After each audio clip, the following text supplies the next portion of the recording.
Hi everyone, the series of Grandma Young Healthy, the useful health program to give the simple knowledge to the elders, which is easy to understand and enjoyable to listen to in Dr. Ping's style, is back again.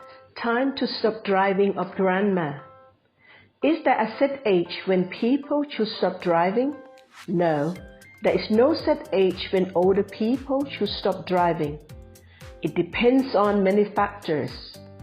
This is true that some older drivers can still be safe drivers.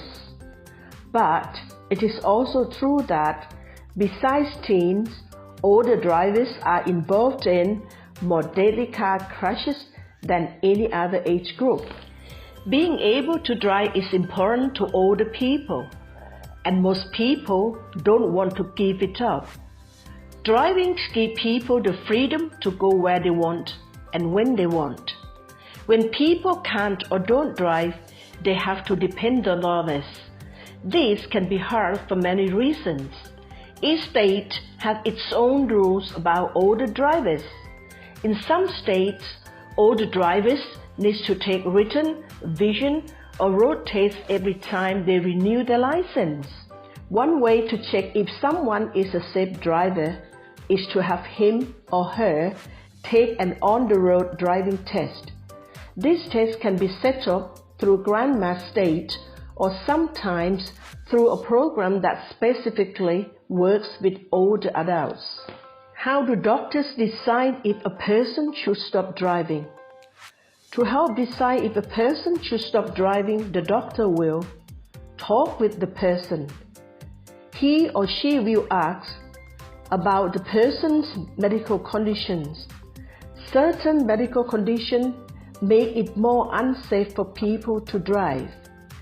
Some of these include heart problems, movement disorders, diabetes, arthritis, and sleep disorders.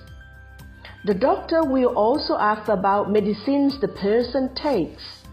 Certain medicines can make people feel sleepy or slow down their reflexes.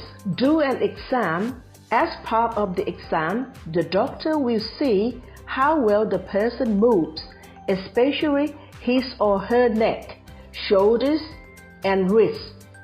He or she will check the person's balance and grip strength.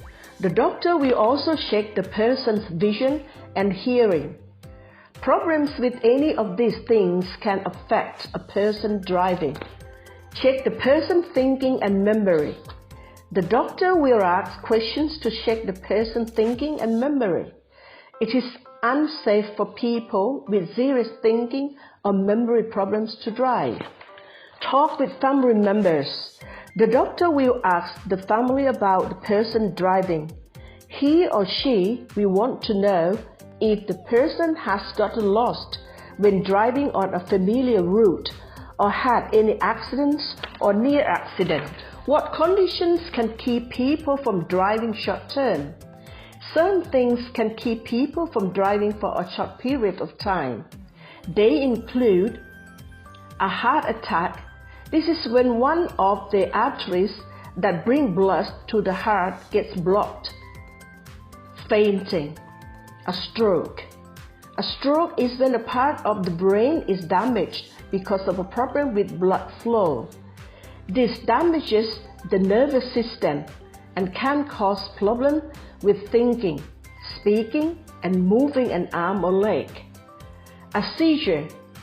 Seizures are waves of abnormal electrical activity in the brain. They can make people pass out or move or behave strangely. Getting a device called an implantable cardioverter defibrillator.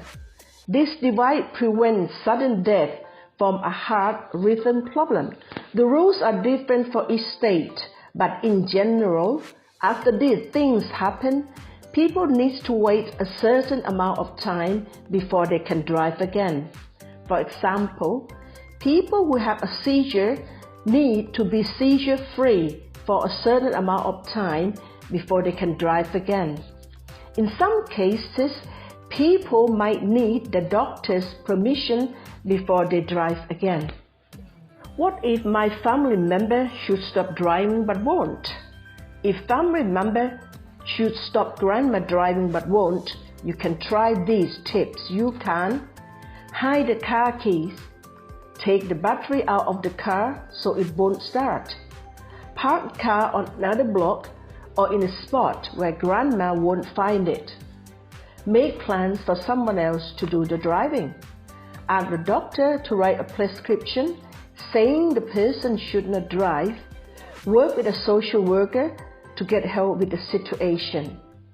If the person's license has been taken away, he or she keep driving. It can lead to problems.